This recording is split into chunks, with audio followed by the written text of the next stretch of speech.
Welcome back everyone. Welcome to civil service study. 22 अगस्त है आज 2020 और यह है टेस्ट नंबर 519।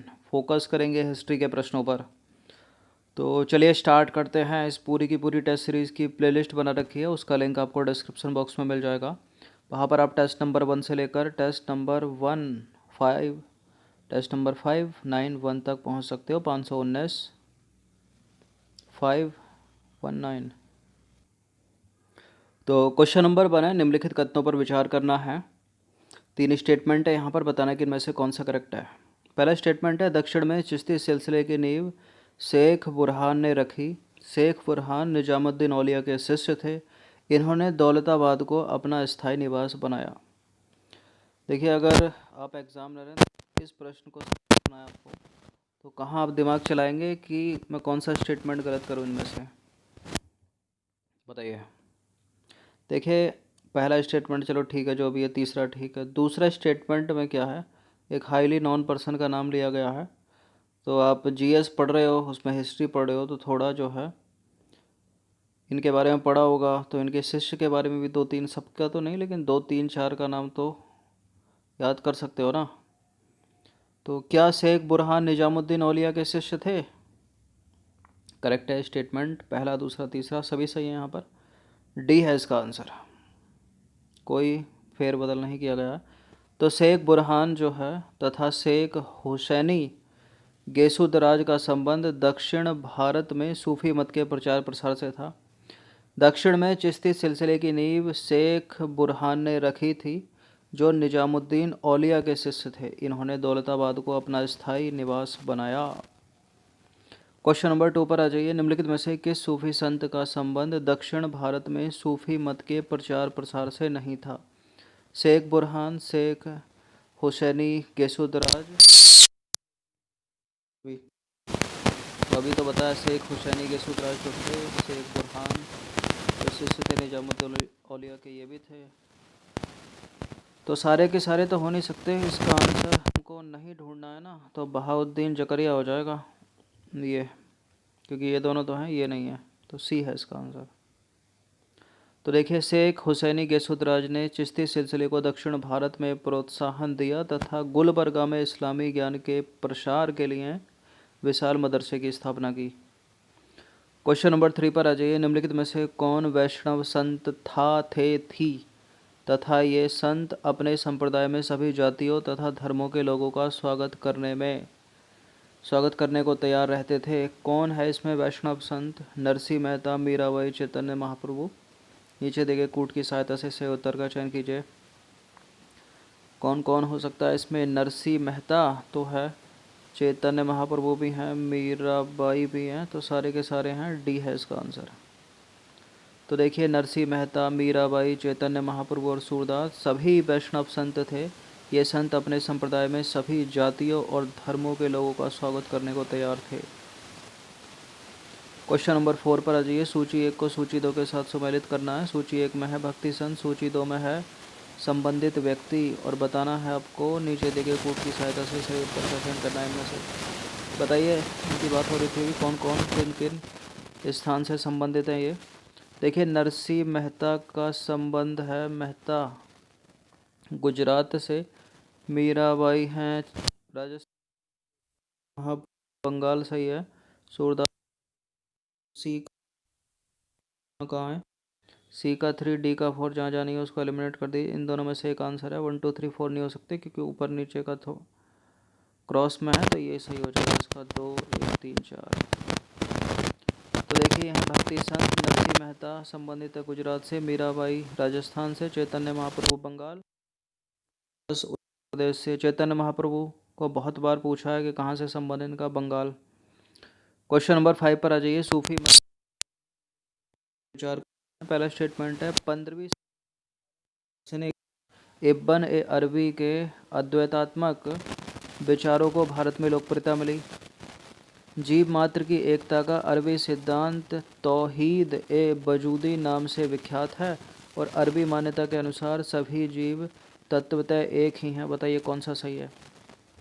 देखिए अलग अलग धर्मों की बहुत सारी मान्यताएं रही, बहुत सारे लोगों की बहुत सारी मान्यताएं रही। क्या अरबी मान्यता ये कहती है कि सभी जीव जो हैं, सारे जीव जो हैं तत्वतः एक ही हैं, एक ही तत्व से बने हैं? सही है क्या ये बात? सही है। और पहला दूसरा स्टेटमेंट तो आपको बाउंसर मार रहा होगा। तो इस तरह के स्टेटमेंट अगर पूछे गए हैं पिछले 10-15 वर्षों का इतिहास यूपीपीएससी का, यूपीपीएससी देख लो या फिर यूपीएससी देख लो, अधिकतर यूपीएससी को देखा जाए तो करेक्ट ही हुए हैं इस तरह के स्टेटमेंट। तो या तो छोड़ दो या फिर लगा दो और आगे बढ़ो। तो फिलहाल करेक्ट है इसका आंसर 1 2 3 उपरोक्त सभी।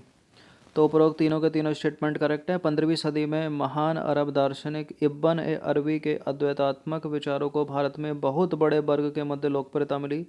अरबी मान्यता थी कि सभी जीव तत्वतः एक हैं और सब जीव, सारे के सारे जीव जो हैं एक परम तत्व की अभिव्यक्ति हैं। जीव मात्र की एकता का अरबी सिद्धांत तौहीद ए वजूदी नाम से जाना जाता है।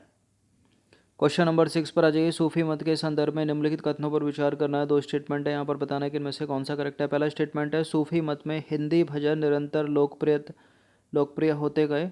अब्दुल वहीद बेलग्रामी नामक एक प्रसिद्ध सूफी विचारक ने हक़ीक़ ए हिंदी पुस्तक की रचना की है।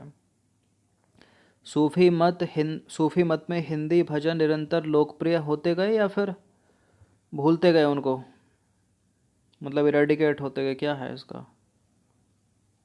देखिए बिल्कुल, देखिए निरंतर जो है ये सूफी मत हिंदी भजन, सूफियों में हिंदी भजन निरंतर लोकप्रिय होते गए, करेक्ट है वाला स्टेटमेंट। दूसरा भी करेक्ट है। अब्दुल वहीद बेलग्रामी नामक प्रसिद्ध सूफी विचारक ने हक़ीक़ हिंदी पुस्तक की रचना की है, सी है इसका आंसर।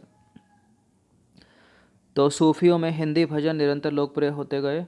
हिंदी भजनों का प्रयोग उनमें इतना लोकप्रिय हो गया था कि अब्दुल वहीद बेलग्रामी नामक एक प्रसिद्ध सूफी विचारक ने हक़ीक़ हिंदी शीर्षक से पुस्तक की रचना कर दी, जिसमें सूफी रहस्यवादी संदर्भ में कृष्ण, मुरली, गोपी, यमुना आदि शब्दों के अर्थ स्पष्ट करने की कोशिश की।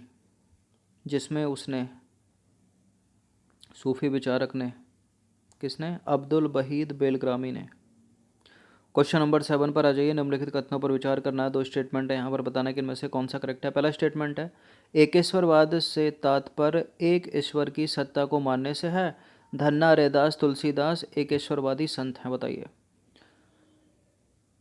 देखिए पहला स्टेटमेंट तो करेक्ट है, सही परिभाषा है। धन्ना एकेश्वरवादी संत है, रैदास एक ईश्वरवादी संत है, लेकिन तुलसीदास एक ईश्वरवादी संत नहीं है। तो पूरा का पूरा स्टेटमेंट करेक्ट नहीं है, गलत है। तो केवल एक सही है। तो देखिए एक ईश्वरवाद से तात्पर्य एक ईश्वर की सत्ता को मानने से है। उत्तर भारत में कबीर का नाम, नानक जी का, रैदास का, धन्ना आदि संत जो हुए वो एकेश्वरवादी संत थे, जबकि तुलसीदास एकेश्वरवादी संत नहीं है। यद्यपि उन्होंने सगुण भक्ति के माध्यम से राम की उपासना पर सर्वाधिक बल दिया है, लेकिन एकेश्वरवादी नहीं है ये। कबीर, नानक, रैदास, धन्ना, इनका नाम याद रखना, एकेश्वरवादी संत है। हिंदी से संबंधित प्रश्न जिस पेपर में पूछे जाते हैं, जिन परीक्षाओं में, उसके लिए इम्पोर्टेंट होते हैं ऐसे प्रश्न, लिटरेचर टाइप।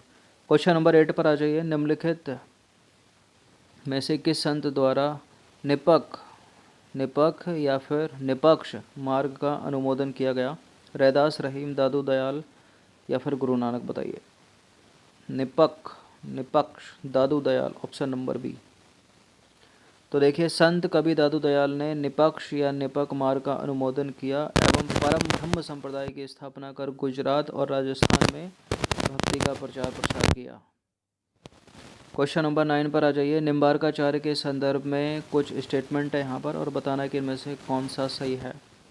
पहला स्टेटमेंट है निम्बार्काचार्य ने द्वैताद्वैत सिद्धांत का प्रतिपादन किया। द्वैताद्वैतवाद को भेदाभेद सिद्धांत के नाम से भी जाना जाता है। इनका संप्रदाय सनक संप्रदाय था तथा इन्होंने वेदांत परिजात सौरभ की रचना की। निम्बार्काचार्य के संदर्भ में तीनों के तीनों स्टेटमेंट करेक्ट हैं, डी है इसका आंसर। तो निम्बार्काचार्य के द्वैताद्वैतवाद के सिद्धांत का प्रतिपादन किया था इन्होंने, जिसे भेदाभेद सिद्धांत के नाम से जाना जाता है। इनका संप्रदाय सनक संप्रदाय था। इन्होंने वेदांत परिजात सौरभ की रचना की, साथ ही आत्मसमर्पण का मत प्रतिपादित कर राधा कृष्ण को आराध्य देव माना। एक एक स्टेटमेंट अलग अलग प्रश्न बना सकता है। क्वेश्चन नंबर 10 पर आ जाइए। नेक्स्ट प्रश्न है, क्वेश्चन नंबर 10 पर आ जाइए। महाराष्ट्र में सामाजिक और धार्मिक क्रांति लाने का श्रेय निम्नलिखित में से किन भक्ति सुधारकों को दिया जाता है, बताइए। ज्ञानेश्वर, नामदेव, तुकाराम, रामदास। नीचे दिए गए कूट की सहायता से सही उत्तर का चयन करना है। देखिए, महाराष्ट्र में सामाजिक और धार्मिक क्रांति लाने का श्रेय इनमें महत्वपूर्ण भूमिका निभाई है नामदेव ने, लेकिन ज्ञानेश्वर भी हैं इनमें, तुकाराम, रामदास, ये सभी हैं। तो इसका आंसर हो जाएगा ऑप्शन नंबर डी, उपरोक्त सभी। तो देखिए, महाराष्ट्र में भक्ति आंदोलन को लोकप्रिय बनाने में नामदेव ने महत्वपूर्ण भूमिका निभाई। इनका जन्म हुआ था 1270 ईस्वी में पंढरपुर में, तथा ये बरकरी संप्रदाय से संबंधित थे नामदेव। अब देखिए, बात आती है बरकरी संप्रदाय की। तो बरकरी संप्रदाय के प्रमुख देवता किसको कहा जाता है? विट्ठल अथवा विठोबा जी को। इनके प्रमुख संत थे ये नामदेव, तुकाराम और संत ज्ञानेश्वर। महाराष्ट्र में सामाजिक और धार्मिक क्रांति लाने का श्रेय ज्ञानेश्वर को, नामदेव को, तुकाराम और रामदास जैसे भक्ति सुधारकों को दिया जाता है। तो सूफी मत से संबंधित इम्पोर्टेंट 10 प्रश्न थे ये इंडियन हिस्ट्री, भारतीय इतिहास के। अच्छे से इसका रिवीजन कम से कम एक बार तो कर ही लेना। धन्यवाद।